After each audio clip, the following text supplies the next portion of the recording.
वास्तव में आज मनुष्य का जीवन निरंतर किए जाने वाले कर्मों की एक श्रृंखला या कामों का एक बोझ बन गया है, जिसके कारण मनुष्य के जीवन में दुख ही दुख है, चिंता ही चिंता है, तनाव ही तनाव है, अशांति ही अशांति है, उपद्रव ही उपद्रव। इतना काम का बोझ बढ़ गया है, या कहें काम ही जिंदगी के लिए बोझ बन गए हैं, और आदमी इस बोझ के तले दबा हुआ ऐसे जी रहा जैसे उसका दम घुट रहा हो। जो व्यक्ति जहां है वहीं थका हुआ है। ऐसा थका हुआ व्यक्ति वास्तव में बड़ी करुणा भरी जिंदगी जी रहा है, दर्द भरी जिंदगी जी रहा है, क्योंकि जीवन का आनंद तो है ही नहीं। आज मनुष्य के जीवन की वही स्थिति है जो ग्रीक माइथोलॉजी में सिसिफस की कहानी में थी। आप लोगों ने सिसिफस की कहानी सुनी थी? ग्रीक माइथोलॉजी के अनुसार उस देवता को देवताओं ने अपने साम्राज्य से निकाल दिया था और उसे श्राप दे दिया था कि वो पूरी जिंदगी एक ऊंची पहाड़ी के एक बड़ी चट्टान को घाटी से लेकर चोटी तक जाएगा, और जैसे चोटी पर पहुंचेगा वैसे वो चट्टान लुढ़क कर धीरे धीरे नीचे चली आएगी, और फिर वह चोटी से नीचे उतरेगा, फिर से उस चट्टान को लेकर परिश्रम करके चढ़ाता हुआ ऊपर ले जाएगा शिखर तक, और जब शिखर पर फिर पहुंचेगा फिर वो चट्टान लुढ़कना शुरू हो जाएगी और धीरे धीरे लुढ़क नीचे घाटी में आ जाएगी। और कहते हैं कि यह श्राप सिसिफस को दिया गया और अभी तक सिसिफस की यही जिंदगी है। वो प्रातःकाल काम पर लग जाता है और देर रात तक यही काम करता रहता है, चट्टान को ऊपर चढ़ाना, फिर नीचे आना, फिर चढ़ाना, फिर नीचे आना। आज तक वो काम पूरा नहीं हो सका है, और ऐसा लगता है आज पृथ्वी पर मनुष्य की जिंदगी भी सिसिफस की जिंदगी हो गई है। वो 24 घंटे इसी तरह काम में लगा हुआ है। आप गौर से देखें, कहीं आप में से कोई ऐसा तो नहीं है जिसकी ज़िंदगी इसी तरह उलझ गई हो। अधिकांश लोगों की ज़िंदगी ऐसे ही उलझ चुकी है, और ज़िंदगी में कोई आनंद भी है, ज़िंदगी का कोई अर्थ भी है, इस दिशा में सोचने के लिए भी उनके पास फुर्सत नहीं है, क्योंकि चट्टान को ऊपर ले जाना है, नीचे ले आना है, ऊपर ले जाना है, नीचे ले आना है, इससे उन्हें फुर्सत ही नहीं है। और किन्हीं चीज़ों के बारे में कैसे सोचेंगे? कुछ कहा जाए तो कहते हैं काम का वक्त है, काम की कीमत पर क्या कर सकते हैं। पत्नी कहती थोड़ा समय दो, वो कहते हैं फिर काम कौन करेगा। कुछ भी कहो, सबके ऊपर एक ही बात, काम। और काम को इतना महत्व भी हमने दे दिया है कि वर्क इज वर्शिप, काम ही पूजा है, काम ही प्रभु है, काम ही परमात्मा है। हमने काम को इतनी महिमा, इतनी गरिमा दे दी है कि इतना गलत ढंग से काम में हम लगे हुए हैं, इसके बावजूद भी हमें होश नहीं आता, हमें अपराध भाव नहीं होता, हम गिल्टी नहीं फील करते कि काम के लिए हम बने हैं या काम हमारे लिए है। The whole humanity has forgotten. और जीवन अगर बदलना है तो आपको अपने काम करने के तरीकों को बदलना पड़ेगा। काम को काम की तरह नहीं, काम को बोझ की तरह नहीं, काम को हमें खेल बनाना पड़ेगा। और काम को खेल बनाया जा सकता है। हमने सारी पृथ्वी को भगवान कृष्ण के माध्यम से धर्म का जो संदेश दिया उसका प्राण यही है कि मनुष्य का पूरा जीवन ही खेल बन सकता है। मनुष्य के जीवन के एक दो काम नहीं, सारे काम खेल बन सकते हैं।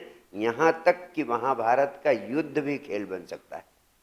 तुम्हारी जिंदगी के कोई युद्ध इतने बड़े युद्ध नहीं है जो महाभारत से भी बड़े युद्ध हो, लेकिन कृष्ण उसे भी खेल की तरह, उत्सव की तरह लेते हैं और खेल खेल में महाभारत को भी जीत लेते हैं।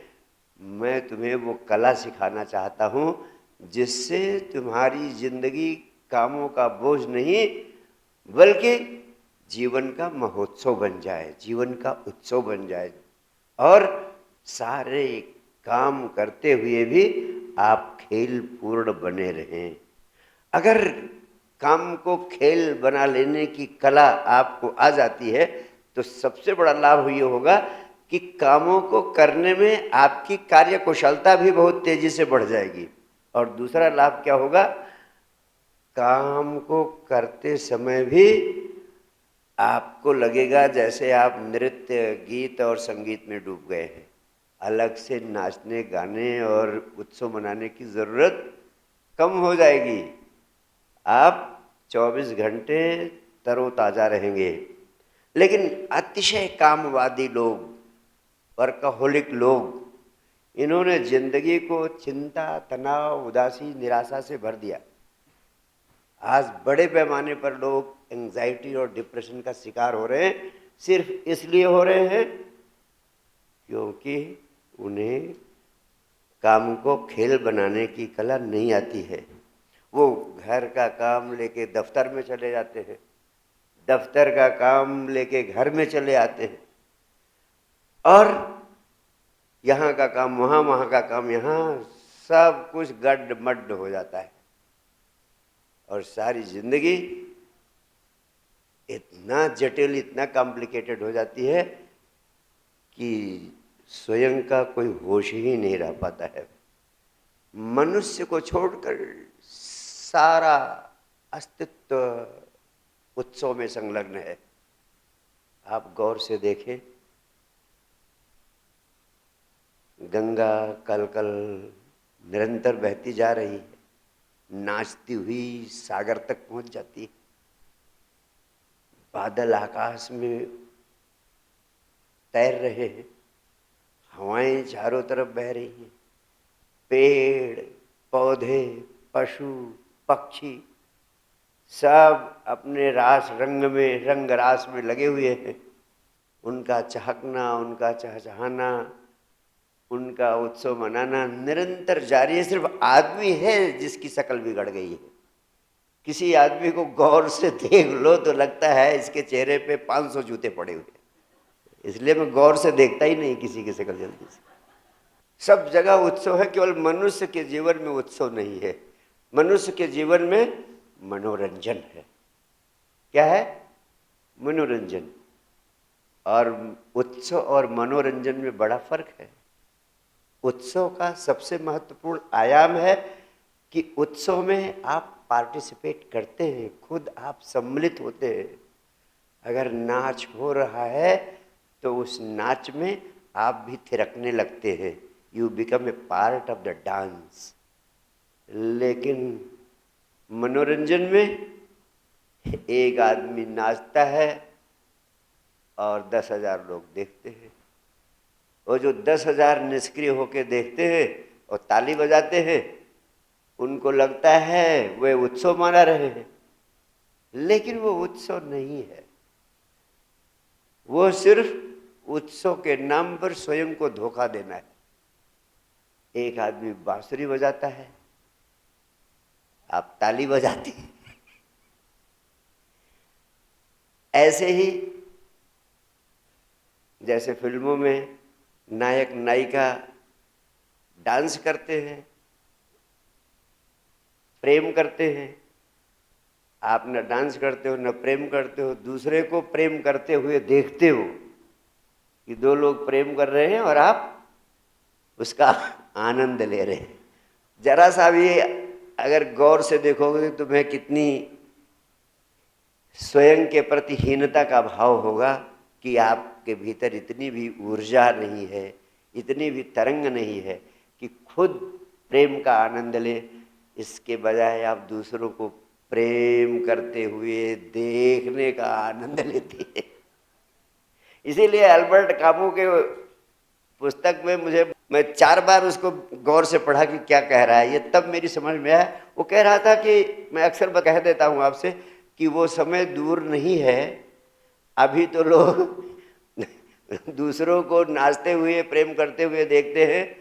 आदमी इतना अधिक व्यस्त हो जाएगा कि वो कहेगा कि भाई मुझे प्रेम करने के लिए समय नहीं है, मुझे एक सहायक चाहिए, एक सेक्रेटरी लेवल का आदमी चाहिए जो मेरी जगह मेरी प्रेमिका को, मेरी पत्नी को मेरे व्यस्त रहने पर की अवस्था में प्रेम कर सके। तो जीवन से उत्सव के चले जाने पर मनोरंजन की तरह तरह की बाढ़ जो आज आ गई है, उसने आदमी के जीवन को विनाश के कगार पर खड़ा कर दिया है। पारंपरिक कंडीशनिंग के कारण अतिशय कामवादी लोगों ने एक अतिशय कामवादी संस्कृति को पैदा कर दिया है। हम सारे लोगों के दिमाग में, छोटे छोटे बच्चों के चित्त में एक चीज़ भर दी जाती है कि ज़िंदगी में कुछ अचीव करना। एक अचीविंग माइंड की साइकोलॉजी, अचीविंग माइंड की बीमारी भर दी जाती है और आदमी और अधिक और अधिक और अधिक पाने के चक्कर में पूरी जिंदगी कोल्हू के बैल की तरह दौड़ता हुआ समाप्त हो जाता है। उसे इस जीवन का पता ही नहीं चलता और जीवन के अंतिम समय में थोड़ा एक ही चीज़ से राहत मिलती है कि चलो इस जन्म में तो नहीं कर पाए, अगले जन्म में शायद कर लेंगे, क्योंकि एक मान्यता है कि अगले जन्म में हम फिर होंगे। मैं नहीं कहता हूँ कि रोटी कपड़ा मकान के लिए काम नहीं करना है, रोटी कपड़ा मकान के लिए काम करना जरूरी है, लेकिन जिंदगी भर रोटी कपड़ा मकान कमाने का अंबार लगाते जाएं और सारी जीवन ऊर्जा उसी में लगा दें, इसका अर्थ क्या हुआ? इसका कोई औचित्य मेरी समझ में नहीं आता है। यानी जिंदगी कामों की श्रृंखला नहीं, जिंदगी कामों के लिए नहीं बनी है। काम करके जिंदगी को आनंदमय बनाना और जिंदगी का जो मूल उद्देश्य है उसको पाना है। यही आध्यात्मिक होने का अर्थ है, यही आँख खोलने का अर्थ है कि हम रोटी कमाने में कितना व्यस्त रहे, कब तक व्यस्त रहे। आखिर कहीं पे तो ठहरने की ज़रूरत है। जब लग जाए कि ज़िंदगी की आवश्यकताएं पूरी हो गई हैं, रोटी कपड़ा मकान की आवश्यकता पूरी हो गई, तो ठहर जाना भी ज़रूरी है। और जो काम आपके जिम्मे जरूरी है उसको खुद कर लें या दूसरों से करवा लें, दोनों विकल्प है। ये आपकी इंटेलिजेंस पे निर्भर करता है। इंटेलिजेंट आदमी दूसरों से ही करवा लेता है और अपने समय का सदुपयोग करता है, बेटर यूज करता है और महत्वपूर्ण उपयोग करता है। लेकिन एक आदमी है कि काम करता ही रहता है, काम करता ही चला जाता है, काम उसे सोचने की फुर्सत। सोचो तो अपने जीवन के बारे में, आखिर किस लिए, क्यों यहाँ अस्तित्व ने आपको प्रकट किया है।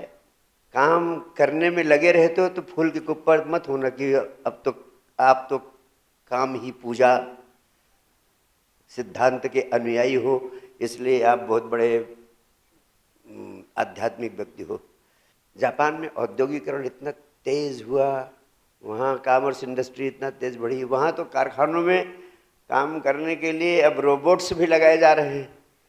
लेकिन अभी मैं पढ़ रहा था कि वहाँ बहुत बड़ा आंदोलन खड़ा हो गया है। लोग कह रहे हैं कि नहीं, हमें तो संडे को भी काम चाहिए। ये जो वर्कहोलिक कल्चर पैदा हुई है, जो अतिशय कामवादी संस्कृति पैदा हुई। वो कह रहे हैं कि हम संडे को घर में नहीं बैठ सकते क्योंकि पत्नियों से लड़ाई करनी पड़ती है और 2-3 दिन बर्बाद चला जाता है, और अगर संडे को काम हो जाए तो लड़ाई नहीं होगी और शांति बनी रहेगी। अब ऐसे आदमियों की जिंदगी आप क्या समझे? यानी इसलिए काम पे जाना पड़ रहा है कि पत्नी घर में रहने पर पत्नी से लड़ाई करनी पड़ेगी। यानी सोचिए आदमी की जिंदगी क्या हो गई है। पत्नी किस लिए है अगर आपको उससे भागना ही पड़ रहा है? इससे अच्छा तो डाइवोर्स ही ले लो, that would be a better state. इन सारी बातों की चर्चा करने के पीछे एक राज ये है कि अगर मैं आपसे ध्यान करने की बात कहता हूँ तो आप कहते हैं गुरुजी काम बहुत है। ये जो अति कामवादी लोग हैं, वर्कहोलिक हैं, इनसे मुझे बहुत चिढ़ है। इसलिए नहीं कि काम करना कोई बुरी बात है, इसलिए कि काम को और अधिक सुनियोजित किया जा सकता है। काम वह आयाम है जिंदगी का जिसमें आप अपने जीवन की अनमोल ऊर्जा लगाते हैं, तो उसके प्रति थोड़ा विवेकपूर्ण हो, और अधिक विवेकपूर्ण हो, और अधिक विवेकपूर्ण हो, जिससे अधिक से अधिक विश्रामपूर्ण होने का अवसर मिले, पहली बात। लेकिन आज के युग में मैं जानता हूं कुछ लोग ऐसे भी हैं, अच्छी परसेंटेज है उनकी, जो वास्तव में काम के बोझ से दबे हैं। कितना भी डिस्क्रिशन लगाएं, कितना भी विवेक का इस्तेमाल करें, काम का बोझ उनके ऊपर ऐसा है कि उससे वो मुक्त नहीं हो सकते। ऐसी दशा में क्या किया जाए? अगर ऐसे लोगों से कहा जाता है कि ध्यान करो और वो कहते हैं कि गुरुजी समय नहीं है, तो क्या उपाय है? इन दोनों प्रकार के लोगों के लिए कुछ महत्वपूर्ण सुझाव मैं देना चाहता हूं। पहली बात तो हर एक व्यक्ति को ये समझ लेना जरूरी है कि अगर हम जैसे हैं वैसे जीते चले जाएंगे तो इस पृथ्वी पर हमारा आना और इस जीवन को जीना और एक पशु के इस पृथ्वी पर आने और जीवन जीने से दोनों में कोई जरा भी अंतर नहीं रह जाएगा। फिर आप में और पशु में कोई अंतर नहीं है। अगर आप ये संकल्प नहीं लेते हैं कि जो जीवन मैंने अब तक जिया है उस जीवन को बदलना है, और हर एक व्यक्ति की संभावना है कि जो जीवन उसे उपलब्ध हुआ है वो बीज रूप में उपलब्ध हुआ है, और उस बीज को इतना विकसित कर सकता है कि उसके जीवन में फल और फूल लग जाए। जो जीवन आप जी रहे हैं अगर ऐसे ही जीते चले जाते हैं तो समझ लेना कि आपकी जिंदगी में ना तो फल लगेंगे ना फूल खिलेंगे। तो पहला निर्णय, पहला संकल्प आपको यही लेना है कि मुझे इस जीवन को बदलना है जिससे मेरी जिंदगी में फल लग सकें और फूल खिल सकें। और वह कैसे संभव है? उस संबंध में जो पहला महत्वपूर्ण सूत्र आपको अब देना चाहता हूं वो है कि जीवन के कामों को खेल बना लेने की कला सीख लो। जीवन के कामों को खेल बना लेने की कला सीख लो। और जीवन को के कामों को खेल बना लेने की कला का पहला महत्वपूर्ण अंग है कि जीवन में ध्यान को अनिवार्य आयाम बना लो। ध्यान जीवन का अनिवार्य आयाम है, इसीलिए मैं कहता हूँ ध्यान है तो सब कुछ, ध्यान नहीं तो कुछ भी नहीं। और ध्यान के लिए समय नहीं, समझ की आवश्यकता है। अगर आपकी समझ में आ जाए कि ध्यान करने का अर्थ क्या होता है तो ध्यान के लिए अलग से समय निकालने की कोई ज़रूरत नहीं है। ध्यान का सबसे महत्वपूर्ण आयाम यही है कि जो भी काम आप कर रहे हैं उस काम को ही ध्यान पूर्वक करने की कला सीख ले। धर्म और अध्यात्म के नाम पर आप कुछ भी करेंगे, उसके लिए आपको अलग से समय निकालने की जरूरत है। चाहे आपको चालीसा पढ़ना हो या ग्रंथों का पाठ करना हो तो उसके लिए समय चाहिए, माला फेरनी हो तो उसके लिए समय चाहिए, मंत्र जपना हो तो उसके लिए समय चाहिए, और कोई दूसरा आध्यात्मिक धार्मिक काम करना है, हवन करना है, पूजा पाठ करनी है तो उसके लिए समय चाहिए। लेकिन ध्यान ही एक इतना शक्तिशाली महत्वपूर्ण आयाम है कि इसके लिए आपको अलग से कोई समय निकालने की जरूरत नहीं है। सिर्फ जो भी आप छोटे छोटे बड़े बड़े जो भी काम जिंदगी के करते हैं उन्हें ध्यान पूर्वक करने की आदत डाल लेनी चाहिए। जो भी करें हर कृत्य के साथ ध्यान जोड़ दें।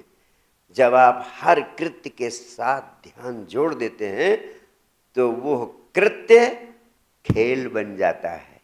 ये बहुत महत्वपूर्ण फार्मूला है। Whatever you are doing, add meditation to it. Work plus meditation becomes play.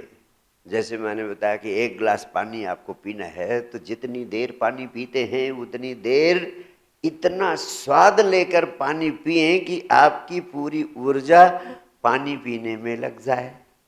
एक कप चाय पीते हैं तो चाय को ध्यान पूर्वक पिए। आपकी चेतना, आपका होश चाय के अलावा कहीं दूसरी जगह जाए नहीं, तो आपने चाय पीने के कृत्य के साथ ध्यान को जोड़ दिया। अब चाय का पीना ही ध्यान बन जाएगा। शुरू शुरू में बार बार फिसल जाएगा, पकड़ में नहीं आएगा। चाय पीते पीते 10 सेकंड में ध्यान तुम्हारा 10 तरफ चला जाएगा। लेकिन छोटे छोटे क्रियाओं में, छोटे छोटे कामों में थोड़ा थोड़ा अभ्यास करो। अभ्यास से असंभव भी सिद्ध हो जाता है। जब छोटी छोटी क्रियाएं करते समय तुम उन्हें ध्यान पूर्वक करने में कुशल हो जाओगे तो बड़ी बड़ी क्रियाओं को, बड़े बड़े कामों को करते समय भी तुम ध्यान पूर्ण होने में सफल हो जाओगे। यहाँ तक कि युद्ध करते समय भी तुम्हें स्वयं का स्मरण नहीं भूलेगा। जैसे मैंने आपको कहा था कि मुझे सुनते समय स्वयं को कभी ना भूलें। अभी आपके लिए कठिन ही नहीं, असंभव काम है, क्योंकि इस पर ध्यान दोगे तो उसको भूल जाओगे, उस पर ध्यान दोगे तो इसको भूल जाओगे। यस और नो? लेकिन छोटे छोटे कामों को करते समय, चाय पीते समय, पानी पीते समय, 1 मिनट 2 मिनट के कृत्य करते समय होश को एकाग्र करने की चेष्टा करो। ऐसा स्वाद लगेगा कि तुम्हारी पूरी जिंदगी बदल जाएगी। स्वयं का ध्यान रखने की बात कह रहा हूं। भगवान कृष्ण की तरफ देखो। भगवान कृष्ण गीता में अर्जुन से कहते हैं, माम स्मरण युद्धम कुरु पार्थ, यानी युद्ध करते हुए मेरा स्मरण किए जा। मेरा स्मरण किए जा यानी युद्ध कर रहे हो और उस समय मेरा भी स्मरण करते रहो।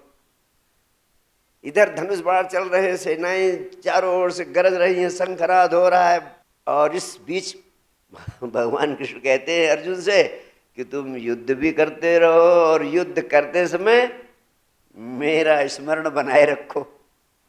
आप कह रहे हो कैसे सिद्ध हो सकता है ये?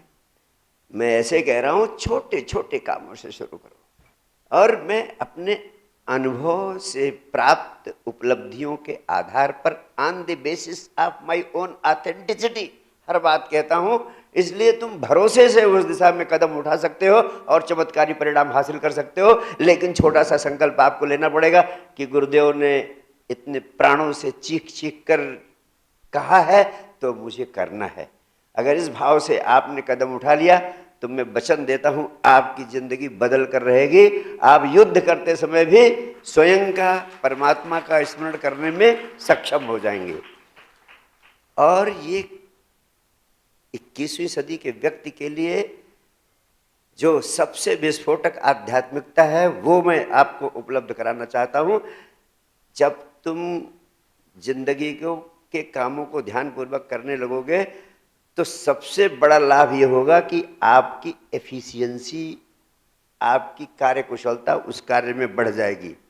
और जब आप ध्यानपूर्वक उस काम को करते हैं तो दूसरा लाभ होता है कि आपकी ऊर्जा बहुत कम व्यय होती है, बहुत सारी ऊर्जा आपकी इकट्ठा हो जाती है। साइंस बता रहा हूं।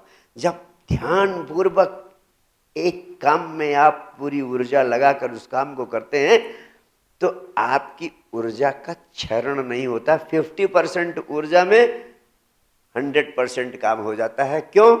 क्योंकि अभी काम करते रहते हैं आप और आपकी जीवन ऊर्जा कभी इधर जा रही है, कभी उधर जा रही है, कभी इसकी सोच रही, कभी उसकी सोच रही है, और 1000 चीजों में ऊर्जा व्यय हो रही है, साथ साथ मेजर ऊर्जा उस काम में व्यय हो रही है। जब पूरी ऊर्जा तुम एक ही कृत्य में लगा देते हो तो इधर उधर निरंतर बिखरती रहने वाली ऊर्जा कंसंट्रेट हो जाती है आपके कृत्य में, और उस ऊर्जा से कई गुना कार्य आपका तेजी से संपन्न हो जाता है और अधिकांश ऊर्जा आपकी अन्य कार्यों के लिए उपलब्ध रहती है, शेष बच जाती है जो आपके पास हमेशा उपलब्ध रहती है। और जब इस तरह कृत्य के साथ ध्यान जोड़ देते हैं तो उस काम को करते समय आप खेलपूर्ण हो जाते हैं। वो काम बोझ नहीं बनता। उस काम को करने के बाद भी आप तरोताज़ा रहते हैं, जैसे अभी सद्य स्नाता, अभी अभी नहा के आए हैं। जब अच्छी तरह से कृत्य में डूब कर काम करने की आदत आपकी पड़ जाएगी तो ऐसा ही आपको अनुभव होगा, और एक बहुत बड़ी तृप्ति का बोध भी होगा जो आपको कभी नहीं मिलता है। तृप्ति का बोध, यानी उस कृत्य को करने के बाद आप तृप्ति के बोध को उपलब्ध होंगे। जैसे अभी आप कितना भी काम करते रहते हैं, आप कहते हैं इनर फुलफिलमेंट नहीं है गुरुजी। अभी मैं कहूँ कितने लोगों को इनर फुलफिलमेंट नहीं है तो सबके हाथ उठ जाएंगे, और ये सत्य है। इनर फुलफिलमेंट हो ही नहीं सकता है। जब आपकी ऊर्जा 24 घंटे हजारों दिशाओं में बहती रहती है, बिखरती रहती है, तो कैसे तृप्ति होगी? तृप्ति तभी होती है जब संपूर्ण ऊर्जा एक कृत्य में लग जाती है। तो उस कृत्य को करने के बाद जो ताजगी आती है, और उसको करने के बाद जो मुक्ति का बोध होता है, मुक्ति का बोध, मुक्ति का बोध इसलिए होता है कि आपने कार्य को पूरा पूरा कर लिया और आनंद पूर्वक कर लिया। जिस कार्य को आप पूरा पूरा कर लेते हैं, आनंद पूर्वक कर लेते हैं, समय से कर लेते हैं, उस कृत्य को करने के बाद आप उस कार्य से मुक्त हो जाते हैं। और जब उस कार्य से मुक्त हो जाते हैं तो मुक्ति का बोध होता है। आप कभी किसी कार्य से मुक्त होते नहीं हैं। अभी ये काम भी पेंडिंग है आपका, फिर कर ही रहे हैं, वो पूरा नहीं हुआ, दूसरा काम भी उठा लिया, तीसरे में भी भाग गए, चौथे में पत्नी ने बुला लिया, फिर किसी दोस्त ने, फिर किसी और ने, फिर इसने, फिर उसने, फिर इस झंझट ने, फिर उस झंझट ने। सारे कामों के जाल में थोड़ी ऊर्जा इधर, थोड़ी इधर, थोड़ी उधर, ऐसे आपका एक दिन नहीं, ऐसे आपके सप्ताह, ऐसे माह, ऐसे वर्ष, और ऐसे पूरी जिंदगी बीतती चली जा रही। आप कहते हो गुरुजी कुछ नहीं, बस मुझे मुक्ति चाहिए। तो क्या मुक्ति मरने के बाद मिलेगी? ऐसी कोई मुक्ति मिलने वाली नहीं है। मुक्ति है अभी यहीं इसी क्षण में। जिस कृत्य को कर रहे हैं उसको पूरा पूरा कर दिया आपने तो उसी क्षण मुक्ति के बोध को आप उपलब्ध होते हैं। और ऐसे ही जिसकी जीवन शैली बन जाती है, एक काम किया मुक्ति, का बोध हुआ, दूसरा किया मुक्ति का बोध हुआ, तीसरा किया मुक्ति का बोध हुआ। जिंदगी के सारे कामों को करते हुए हर रोज हर पल मुक्ति का बोध आपको उपलब्ध होता है। वही संग्रहित होते होते एक दिन आपके लिए जीवन मुक्ति बन जाता है और वह आध्यात्मिक उपलब्धि होती है, बहुत बड़ी आध्यात्मिक उपलब्धि। जो व्यक्ति इस तरह क्षण क्षण में जीता हुआ हर कृत्य को वर्तमान में पूर्णत्व के भाव से करता हुआ संचालित होता रहता है, वो इसी जीवन में पूर्ण मुक्ति को उपलब्ध हो जाता है। वो अगले जन्म की प्रतीक्षा उसको नहीं करनी पड़ती है। तो पहली बात मैंने आपसे कही, अपने जीवन के कामों को खेल बनाने के लिए जरूरी है कि अपने कृत्यों के साथ ध्यान को जोड़ दें।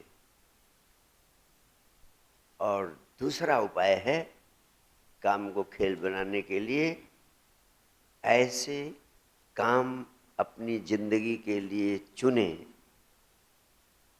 जिन कामों को आप प्रेम करते। Choose what you love to do.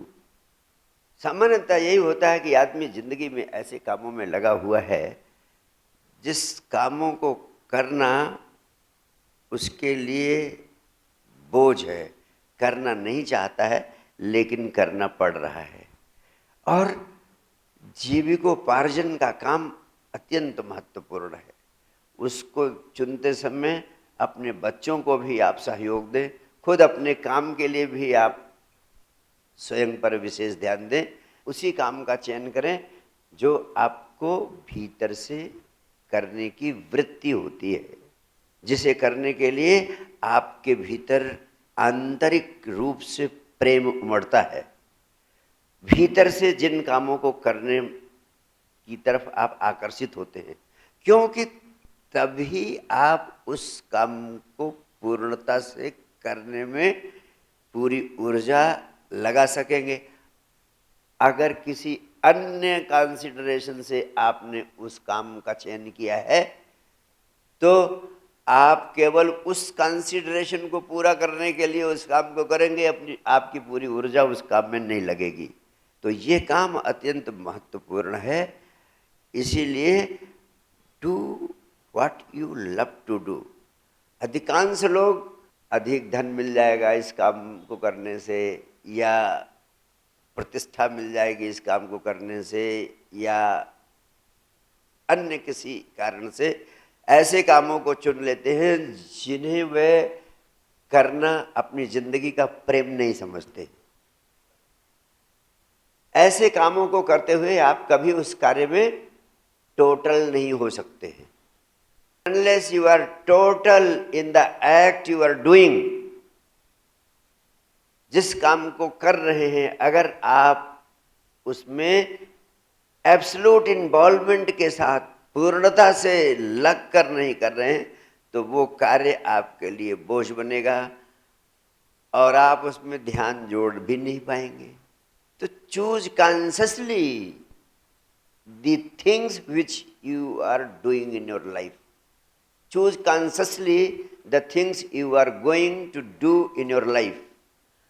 Consciously चुनने का अर्थ है कि एक गलती अगर आपने कर दी, ऐसे कामों की जिम्मेदारी लेने का काम शुरू कर दिया जो काम आप का प्रेम नहीं है, जो आपकी आत्मा से, आपके भीतर से, आपके केंद्र से नहीं उठते हैं, तो उन कामों में आप कभी टोटल नहीं हो पाएंगे। उन कामों में आप कभी ध्यान नहीं जोड़ सकेंगे और उन कामों में आप कभी टोटल नहीं हो सकेंगे।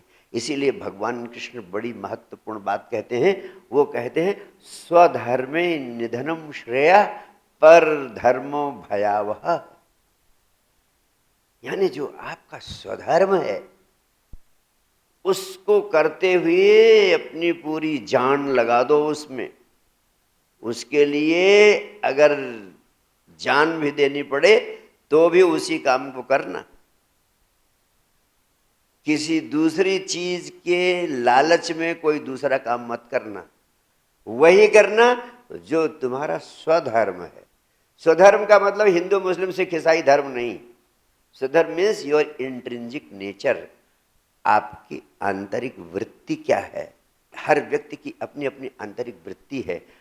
भगवान कृष्ण कहते हैं कि हर व्यक्ति यूनिक है, उसके भीतर, हर व्यक्ति के भीतर अस्तित्व ने एक बीज डाला है। हर व्यक्ति अस्तित्व के द्वारा बीज रूप में निर्मित किया गया है।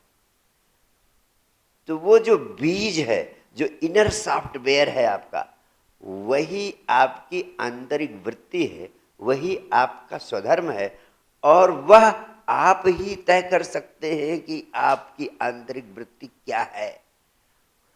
उस आंतरिक वृत्ति को पहचान लो, आइडेंटिफाई करो पहले, और फिर उस आंतरिक वृत्ति के अनुरूप अपने कार्य का चयन करो। वह कार्य करते हुए ही आप बुद्धत्व को उपलब्ध हो सकते हो। ये विज्ञान मैं आपको दे रहा हूं, उस कार्य को, सेम वर्क को करते समय। अब यहाँ ये समझ लेना जरूरी है कि कैसे हम जाने कि हमारी आंतरिक वृत्ति क्या है। वास्तव में एक जर्ट्रूड स्ट्रीन का बहुत फेमस स्टेटमेंट है, मैं कभी नहीं भूलता। वो भगवान कृष्ण की आंतरिक वृत्ति की बात को बड़ी खूबसूरती से स्पष्ट करता है। स्टीन कहता है, a rose is a rose is a rose is a rose, यानी गुलाब का फूल सिर्फ गुलाब का फूल है, सिर्फ गुलाब का फूल है, सिर्फ गुलाब का फूल।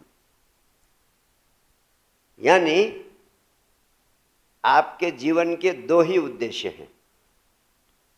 कोई मुझसे पूछता है कि जीवन का क्या उद्देश्य, तो मेरे विचार से सिर्फ दो ही उद्देश्य है हर व्यक्ति का।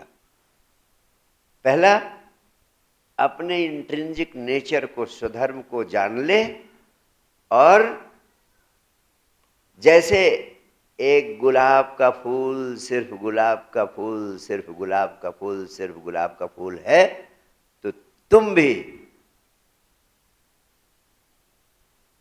जो हो वही हो, और पूरी तरह वही होना है तुम्हें। तो आपके जीवन का पहला लक्ष्य है, if you are a rose, just be a rose and just be only a rose. Never try to be a lotus or a jasmine or any other flower. If you are a rose, just be a rose. पहला लक्ष्य है। अगर आप गुलाब का फूल है तो गुलाब का फूल ही बनना है आपको, जूही या कमल का फूल नहीं बनना है। और दूसरा उद्देश्य है, if you are a rose, be a rosy rose tree. अगर आप गुलाब का फूल है तो पूरी तरह खिले हुए गुलाब के फूल हो जाएं, पूरी तरह खिले हुए। ऐसा न हो कि पूरी तरह खिलने के पहले ही संसार से विदा हो जाए। अब ये दो अगर आपके लक्ष्य हो गए और इन्हें आपने पूरा कर लिया, तो याद रखना, इस पृथ्वी पर 99.9 लोग इन दोनों आवश्यकताओं को पूरा नहीं करते। इसीलिए जिंदगी, इस पृथ्वी पर मनुष्य जाति के इतिहास में जितने दुख हुए हैं, इन सारे दुखों का मूल कारण यही दो, ये दो चीजें ठीक कर दी जाएं तो इंसान 21st सेंचुरी का आदमी एनलाइटेंड हो सकता है। हर एक व्यक्ति की संभावना है विराट वृक्ष बनने की, और अलग से कुछ करने की आवश्यकता नहीं। सिर्फ खिले हुए गुलाब का फूल होने का अर्थ ही है एनलाइटेंड हो जाना। आप अपनी सारी संभावनाओं को पूरी तरह खिलने का अवसर दें। अब प्रश्न उठता है कि हम कैसे जाने कि हम गुलाब के फूल हैं कि कमल के हैं कि जूही के हैं किस चीज़ के फूल। तो मैं आपको एक कसौटी देता हूँ अपने जीवन के अनुभव की। इस प्रश्न पे मैंने बड़ी खोज की और सारी शोध का परिणाम एक सूत्र है। अभी तक हम जो भी काम चुनते हैं उन्हें अपनी कई प्रकार की आवश्यकताओं को ध्यान में रखते हुए चुनते हैं कि इसमें पैकेज कितना बड़ा है, इसमें लोकेशन कैसी है, इसमें और चीज़ें कैसी हैं, फला चीज़ें कैसी हैं, ढका चीज़ें कैसी हैं। हम जो रिवार्ड मिल रहा है उसके आधार पर चुनते हैं या जो पनिशमेंट है उनका कंसिडरेशन लेते हैं, तमाम सारी चीज़ों का लेते हैं। सबसे पहले आप जानने की कोशिश करें कि आप मूल रूप से आंतरिक वृत्ति किस दिशा में निर्मित की गई है आपकी। इसे जानने के लिए एक छोटा सा उपाय बताता हूं।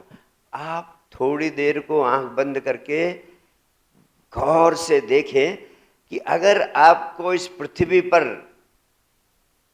जितना धन चाहिए उतना धन मिल जाए, जैसा जितना बड़ा मकान चाहिए उतना बड़ा मकान मिल जाए, जितनी बड़ी कार चाहिए उतनी बड़ी कार मिल जाए, बड़ी से बड़ी कार, बड़ा से बड़ा मकान और सुंदर जीवन साथी, ये सब आपको मिल जाएं, आपका जैसा चाहते हैं सब चीज़ें। और अब आपको रुपए पैसे की कोई ज़रूरत अब नहीं है, सब पूरी हो गई है। फिर आपसे पूछा जाए कि अभी आपकी ज़िंदगी के 40 साल और बचे हैं या 50 साल और बचे हैं या 60 साल और बचे हैं, तो इन 50-60 सालों में जो आपके बचे हैं आप कौन सा काम करना चाहेंगे? अपनी अंतरात्मा से गौर से पूछिए। तो सबको अलग अलग उत्तर मिलेगा उसके भीतर से, और जो उत्तर आपको भीतर से मिले उसी दिशा में आपको अपनी ऊर्जा लगानी चाहिए और कोई दूसरा उपाय नहीं। और जब ऐसा कार्य आप करते हैं जो आपकी आंतरिक वृत्ति के अनुरूप हो, तो ऐसे कार्य को करने में, उस कार्य को करना स्वयं में आनंद बन जाता है। स्वयं में ऐसे काम करने में लगेगा जैसे you are enjoying your love affair. ऐसे कार्य को करने में आपको लगेगा कि मैं तो अपने लव अफेयर को एंजॉय कर रहा हूँ, लेकिन इसके पीछे अपने आप इतना धन भी आ रहा है, पद भी आ रहा है, सम्मान भी मिल रहा है। क्योंकि तब आपकी पूरी ऊर्जा, पूरे प्राण उस काम में लग जाएंगे, तो धन पद प्रतिष्ठा जितना आपको चाहिए भी नहीं, उससे भी कई गुना ज़्यादा उसके पीछे पीछे बहते हुए चले जाएंगे। तो ये विज्ञान आपको इसलिए देना चाहता हूँ, इसकी समझ हर व्यक्ति को ज़रूरी है, अन्यथा जिंदगी हम स्वयं गड्ढे में ढकेल देते हैं। फिर मंदिर में जाएंगे, हाथ जोड़ेंगे, हे हनुमान जी महाराज कुछ कृपा करो, हे गुरुदेव थोड़ा कोई तंत्र मंत्र उपाय बताओ। ऐसे में न देवी जी काम आती हैं न देवता काम आते हैं, सब झूठी सांत्वनाएं आपको इधर उधर चारों तरफ से दी जाती हैं। अगर चाहते हो कि आपके भीतर का फूल खिले, तो जीवन के फूल के खिलने का जो विज्ञान है इसे समझना पड़ेगा और उससे अपने जीवन को विकसित करने की दिशा में सक्रिय होना पड़ेगा। अधिकांश लोग उन कामों को किए जा रहे हैं जो करना उन्हें बिल्कुल पसंद नहीं है, और जिस भी मजबूरी के कारण आप कर रहे हैं, मैं यही कहूँगा कि उस काम को जल्दी से बदलने की दिशा में कदम उठा लें। थोड़ा टफ चैलेंजेस देता हूँ आपको, लेकिन जब तक आपकी ज़िंदगी में जोखिम नहीं होगा, जब तक आपकी ज़िंदगी में कुछ इनिशिएटिव नहीं होगा, तब तक तुम परमात्मा के गौरी शंकर के शिखर पर कैसे पहुंच पाओगे? अपनी जिंदगी के इन उलझनों को, इन बीमारियों को पहले ठीक करो, तुम्हें स्वास्थ्य उपलब्ध हो, तब तुम गौरी शंकर के शिखर पर चढ़ पाओगे। और बीमारी में जूझते रहो, ऑक्सीजन का सिलेंडर लगाए रहो, मुंह में बांधे रहो और कहो कि हम एवरेस्ट की चढ़ाई चढ़ के चले जाएंगे, असंभव है। पहले अपने को ठीक करो, अब तो आपके जीवन के कार्य के क्षेत्र में विराट क्रांति होने को तत्पर है। अब मशीनें आ गई है, अब आर्टिफिशियल इंटेलिजेंस भी आ गया है। हमेशा कहता हूं कि राजाओं महाराजाओं से बेहतर जीवन तो आम आदमी को इस धरती पर उपलब्ध हो गया है, लेकिन चिंता, तनाव, डिप्रेशन, अशांति, उपद्रव कई गुना बढ़ गए हैं। इसका कारण क्या है? लोग कहते हैं कि कामों का बोझ इतना अधिक हो गया है तेज रफ्तार जिंदगी के कारण कि चिंता, तनाव, स्ट्रेस इससे बचा ही नहीं जा सकता है। मैं कहता हूं कामों का बोझ नहीं बढ़ा है, लेकिन आपकी चिंता, तनाव, उदासी और दुखों का कारण है कि आप अपने मूल स्रोत से टूट गए हो। ऊर्जा का मूल स्रोत तुम्हारे भीतर है। जब आदमी अपने भीतर के मूल स्रोत से टूट जाता है तो चिंता बढ़ती है, तनाव बढ़ता है, एंजाइटी बढ़ती है, डिप्रेशन बढ़ता है। यही उसका मूल कारण है। और हम उसका ऊपर ऊपर से दो इलाज करते हैं, समझाते हैं और मोटिवेट। आजकल बड़ा चला है कि मोटिवेशनल स्पीकर को सुनो, तो मोटिवेशनल स्पीकर थोड़ा धक्का देता है। पहले का आदमी, उसके पास चिंता, तनाव, उदासी कम थी। इसका कारण यह नहीं कि वो मूल स्रोत से जुड़ गया था। यह भी गलतफहमी मत पालिए कि वो मूल स्रोत से जुड़ा हुआ था। वो भी मूल स्रोत से नहीं जुड़ा हुआ था, लेकिन उसके ऊपर काम का बोझ बहुत था। 24 घंटे खेत में काम करता था या दुकान में बैठा रहता था। 4 बजे उठता, दुकान खोलता, दिन भर दुकानदारी करता, 11-12 बजे सोता, फिर सो के उठता, फिर झाड़ू लगाता दुकान में, फिर वही काम शुरू कर देता। अब काम का बोझ इतना था तो दिन भर काम करता, शारीरिक श्रम करता, उसके बाद नींद आ जाती, सो जाता। तो दो लाभ थे। मूल स्रोत से आप उस समय भी जुड़ जाते हो, हालांकि मूर्छा की अवस्था में जुड़ते हो, लेकिन जुड़ जाते हो जब आपको गहरी नींद आती, तब आप प्रकृति की गोद में होते हो, प्रकृति से जुड़ जाते हो। इसीलिए जब गहरी नींद से उठते हो तो कहते हो नया जीवन मिल गया, तरोताजा हो गए, क्योंकि मूल स्रोत से जुड़ जाते हो। लेकिन वो मूर्छा की अवस्था में जुड़ते हो, उस समय आप बेहोश रहते हो, नींद में रहते हो, फिर भी जुड़ जाते हो, तब भी नया जीवन मिल जाता है। और अगर आप होश की अवस्था में रहो, ये सुषुप्ति समाधि इसको कहते हैं, कि आप गहरी नींद में हो तब भी एक समाधि आपको उपलब्ध होती है, उसको सुषुप्ति समाधि कहते हैं, या उसे मूर्छा समाधि कहते हैं। उसमें भी तुम्हें नया जीवन मिल जाता है, क्योंकि रोज तुम प्रकृति से जुड़ जाते हो, इसलिए तुम्हें जीवन मिल जाता है। लेकिन ध्यान क्या है? ध्यान से तुम होश पूर्ण अवस्था में मूल स्रोत से अपने जुड़ जाते हो। अब जब तुम मूल स्रोत से होश की अवस्था में जुड़ जाते हो तो अनंत गुना ऊर्जा आपको उपलब्ध होती है, जो मूर्छा की अवस्था में उपलब्ध नहीं होती है। तो पहले के आदमी को नींद मिल जाती थी, काम का बोझ था, उसके श्रम करता था, इसलिए नींद आ जाती थी, गहरी नींद आ जाती थी, 8 घंटे 9 घंटे सो लेता था। आप में से पूछूं कितने लोग 8-9 घंटे सोते हैं? 2-4 लोग होंगे युद्धवीर महापुरुष। मैं हाथ इसलिए नहीं उठवा रहा हूं कि या तो आप झूठ बोलेंगे वो भी नहीं चाहता हूं झूठ बोलना पड़े मेरे सामने, और या तो आपका हाथ नीचे रहेगा तो शर्म आएगी आपको। जब 8 घंटे सो ही नहीं सकते तो आपको उन्हें गहरी नींद थी, उसका लाभ था। और दूसरे, मेंटली वो दिन भर काम करते रहते थे, तो मानसिक तल पर जितने उपद्रव हम लोग खड़े कर लिया, हर आदमी की लाइफ मेंटली कितना कॉम्प्लिकेटेड है। इतने झूठ बोलने पड़ते हैं, इतने तरह तरह के झूठे वादे करने पड़ते हैं, इतने तरह तरह की बातें, इधर की उधर, उधर की इधर, इतना मेंटल कॉम्प्लिकेशंस हैं, इतनी आपकी एम्बिशंस हैं कि मेंटली आप डिस्टॉर्टेड हैं। पहले का आदमी कमाता था, मेहनत करता था, उसके पास इतना मेंटल कॉम्प्लिकेशंस भी नहीं थे, और जिसके कारण उसकी ज़िंदगी में इतना अधिक चिंता, तनाव, एंजाइटी, डिप्रेशन की स्थिति नहीं थी जितना आज हो गई है। हालांकि मूल स्रोत से वो भी नहीं जुड़ा था, लेकिन अब आप मूल स्रोत से भी नहीं जुड़े हैं, इसके अलावा और तमाम सारी बीमारियों को आपने आमंत्रण दे दिया है, इसलिए आपकी ज़िंदगी बहुत खतरनाक अवस्था में है। आपके पास फुर्सत का समय है, लेकिन श्रम के अभाव में आपकी नींद भी चली गई है, और इन सारी परिस्थितियों में आप अपने समय का अगर सही उपयोग नहीं करते हैं तो आप बेमौत मारे जाएंगे।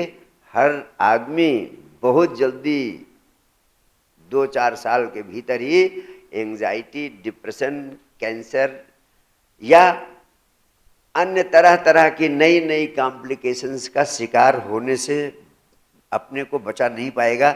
इतनी खतरनाक संभावनाएं पैदा हुई हैं।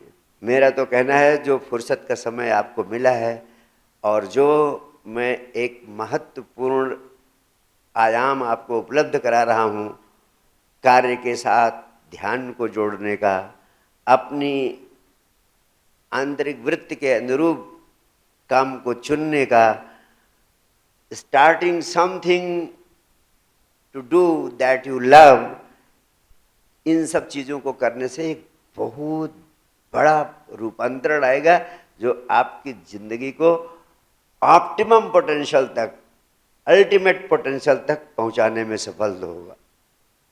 एआई के आने पर नो वर्क की स्थिति भी पैदा होगी, और ये मनुष्य के चेतना के इतिहास का गोल्डन पीरियड होगा। मैं आपसे जो बात कह रहा हूँ कि be total in your work, जो आदमी अपने कार्य में टोटल हो जाता है, तो जब वो ध्यान के लिए बैठेगा, फिजिकली मेंटली कुछ नहीं कर रहे हैं, इस स्टेट में पहुंच जाएं, इसके लिए क्या चीज आपको हेल्प करेगी? जिन कामों को, जिन छोटे छोटे कामों को करते समय आप उन्हें पूर्णता से करेंगे, जब वर्क करने में टोटल होंगे तो नो वर्क में भी टोटल होने की क्षमता आपकी बढ़ जाएगी। Got my point? जब आप अपने जीवन के कृत्यों को करते हुए you will be able to become total in your work, in that state you will develop the capability of being total in your no work also. इसलिए मैं कहता हूं, कामों को करते समय पूर्णता से करो, ताकि जब कुछ ना करने की अवस्था में हो रहे हो आप, यानी जब ध्यान की अवस्था में बैठे हो आप, तब पूर्णता से नो वर्क में यानी ध्यान में भी उतर सकें। जो पूर्णता से वर्क में उतर सकता है वही पूर्णता से नो वर्क यानी ध्यान में उतर सकता है, और आपकी पूरी संभावना है कि पूर्णता से नो वर्क में उतरें, और जब एआई के पूरी तरह से पूर्णता से सफल हो जाने पर कुछ काम ना करने की स्थिति आएगी, तो मनुष्य के जीवन में काम का एक ही आयाम बचेगा, खेल ही बचेगा। एआई पूरी तरह सफल हो जाएगा तो काम करना तो बेवकूफ़ी मानी जाएगी। जो काम करेंगे उन पर लोग हंसेंगे। जब काम बैठे बैठे हो रहा है तो आदमी कहेगा, जैसे अब आप हवाई जहाज में बैठते हैं और बम्बई पहुंच जाते हैं, क्योंकि भी आपको हवाई जहाज की सुविधा उपलब्ध हो गई है। लेकिन आप कहो कि अब कोई काम नहीं है, मैं खाली हूं, बंबई जाना है, तो मैं पैदल ही चला जाऊंगा। तो जो आदमी पैदल या बैलगाड़ी से बंबई जाने की कोशिश करेगा, प्लान करेगा, तो उस पर लोग हंसेंगे कि नहीं हंसेंगे? People will laugh at his folly. तो अभी तो आप कहते हो वर्क इज वर्शिप, तब कोई कह पाएगा वर्क इज वर्शिप? काम करना बड़ी अजीब सी घटना होगी, तब बचेगा क्या? फिर काम की बजाय करोगे क्या? फिर काम के स्थान पर बचेगा खेल। पूरी जिंदगी खेल बन जाएगी। अब आप देखना, ऐसी स्थिति में जो आपको टाइम उपलब्ध होगा उस टाइम का आप क्या उपयोग कर सकते हो, उसका सदुपयोग एक ही है कि या तो आप अंतर यात्रा की दिशा में सक्रिय हो जाएं और अंतर यात्रा की दिशा में सक्रिय होकर अपने जीवन में बुद्धत्व के फूल को खिलने का अवसर दें। इतना समय उपलब्ध है, अंतर यात्रा के लिए उसका उपयोग करें। अगर अंतर यात्रा के लिए उपयोग नहीं करेंगे तब क्या होगा, आदमी का जीवन शैतान का कारखाना बन जाएगा और वो ऐसे ऐसे काम करेगा, महत्वाकांक्षा के जाल में उलझेगा, तरह तरह के संघर्षों में उलझेगा और बड़े बड़े हथियार बनाएगा। फुर्सत है और बड़े बड़े युद्ध होंगे। अगर आप अंतर यात्रा में मनुष्य जाति अब नहीं उतरती है तो मनुष्य जाति ये जो खाली समय बनेगा इसमें मौत की सामग्री तैयार करेगी। संघर्ष, स्पर्धा, कंपटीशन, एम्बिशन की लड़ाइयाँ होंगी, जेलसी होगी। युद्ध सामग्री तैयार हो गई है कि इस पृथ्वी को 700 बार समाप्त किया जा सकता है। 700 times this earth can be destroyed. तो अब जब और फुर्सत हो जाएगी और उपद्रव बढ़ेंगे तो इस पृथ्वी पर मनुष्यता ही नहीं बचेगी। आदमी स्वयं अपने हाथों मारा जाएगा। जो प्रलय की बात हम सुनते हैं, आज प्रलय परमात्मा नहीं करेगा, प्रलय आदमी खुद पैदा कर देगा इस पृथ्वी पर। तो आदमी को दो चीज इस समय जरूर पैदा करना अनिवार्य है। पहला, अंतर यात्रा के माध्यम से परम आनंद का फूल खिल सके ताकि ये पृथ्वी सच्चे अर्थों में जिस स्वर्ग की हम लोग कल्पना करते थे ग्रंथों में, वो स्वर्ग यहाँ पर पैदा हो सकता है। वो अवसर आ गया है। मनुष्यता के इतिहास में इतना बड़ा अवसर चेतना के विस्फोट का अभी तक कभी नहीं पैदा हुआ। और अब हर एक व्यक्ति को इस काम पे लग जाना चाहिए जिस काम पे मैं लगा हूँ। ध्यान का अभ्यास करो, गहरे जाओ, अपनी ऑप्टिमम पोटेंशियल को, आनंद की चरम संभावना को साकार करो। अगर जितने लोग मुझे सुन रहे हैं इसमें से 10% लोग भी अगर ये संकल्प ले लेते हैं तो कम से कम पूरे हिंदुस्तान की आबो हवा बदली जा सकती है। उतने से बदली जा सकती पूरे हिंदुस्तान की। तो ध्यान का एक विराट आंदोलन चलाने की ज़रूरत है और तो आदमी की 24 घंटे की ज़िंदगी को बदल देने की ज़रूरत है। और ये काम आपके घर से शुरू हो और आपके इस प्रयास में आपका तो भला होगा ही, संपूर्ण मनुष्य जाति का भला होगा। अब दो ही काम होगा, अंतर यात्रा के लिए मनुष्य को तैयार रहना चाहिए और जिंदगी में खेल पूर्ण होने के लिए तैयार होना चाहिए। अभी छोटे छोटे बच्चे ही खेलते हैं। छोटे छोटे बच्चे क्यों खेलते हैं? क्योंकि उनके पास और कोई काम नहीं है। और अब मशीनें सारा काम कर लेंगी, आर्टिफिशियल इंटेलिजेंस सारा काम कर लेंगे, पैसा तो खूब हो जाएगा आदमी के पास। आर्टिफिशियल इंटेलिजेंस से मशीनें काम करेंगी और पैसा आपको मिलेगा क्योंकि आपकी जगह वो काम करेंगे। पैसे की कमी नहीं होगी, लेकिन पैसे का दुरुपयोग न हो, इसलिए दो चीज़ें, अंतर यात्रा जरूरी है और 24 घंटे की जिंदगी को खेलपूर्ण बनाने की ज़रूरत है। अब अभी तक केवल बच्चे खेलते थे, अब बच्चों के साथ साथ जवान भी वैसे खेलने की कला सीखें और बूढ़े भी वैसे ही खेलने की कला सीखें जैसे बच्चे खेलते हैं। अब नृत्य, गीत, उत्सव, महोत्सव 24 घंटे चलते रहना चाहिए। उसमें हर व्यक्ति को वैसे ही कुशल होना चाहिए जैसे बच्चे होते हैं। और वो कुशलता आएगी कैसे? एक ही चीज़ से खेल भी आएगा आपकी ज़िंदगी में और परमात्मा भी प्रकट होगा आपकी ज़िंदगी में। वो औषधि है ध्यान। ध्यान ध्यान ध्यान है तो सब कुछ, ध्यान नहीं तो कुछ भी नहीं।